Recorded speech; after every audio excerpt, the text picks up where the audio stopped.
সাইবেরিয়ায় রুশ বিমান ঘাঁটিতে ইউক্রেনের বড় ড্রোন হামলা, স্যাটেলাইট ছবিতে ধরা পড়ল ক্ষয়ক্ষতি। ইউক্রেন 1 জুন রবিবার তাদের যুদ্ধের অন্যতম বড় অভিযান চালিয়েছে রাশিয়ার বিরুদ্ধে। এই হামলায় লক্ষ্য ছিল সাইবেরিয়া ও অন্যান্য অঞ্চলে থাকা রাশিয়ার পারমাণবিক অস্ত্র বহনে সক্ষম দীর্ঘপাল্লার যুদ্ধবিমান। নতুন স্যাটেলাইট ছবিতে দেখা গেছে যে এই হামলার ফলে রাশিয়ার একাধিক সামরিক বিমান ঘাঁটিতে ব্যাপক ক্ষয়ক্ষতি হয়েছে। বিমানগুলোকে দেখা গেছে রানওয়েতে রাখা অবস্থায় এবং পরে ক্ষতিগ্রস্ত অবস্থায়। ইউক্রেনের গোপন গোয়েন্দা সংস্থা SBU জানিয়েছে এই হামলায় রাশিয়ার প্রায় $7 বিলিয়ন ক্ষতি হয়েছে এবং তাদের 34% কৌশলগত ক্রুজ ক্ষেপণাস্ত্র বহনে সক্ষম বিমান ধ্বংস হয়েছে।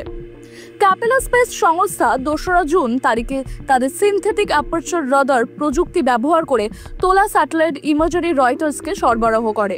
এই প্রযুক্তি রেডিও সিগন্যাল পাঠিয়ে তার প্রতিধ্বনি থেকে মাটির ওপর ছোট ছোট জিনিসও দেখতে সাহায্য করে। বিশেষজ্ঞরা মনে করেছেন ইউক্রেনের এই সাহসী হামলা যুদ্ধের কৌশলগত গতিপথে বড় পরিবর্তন আনতে পারে। টাইমস নাও খবর।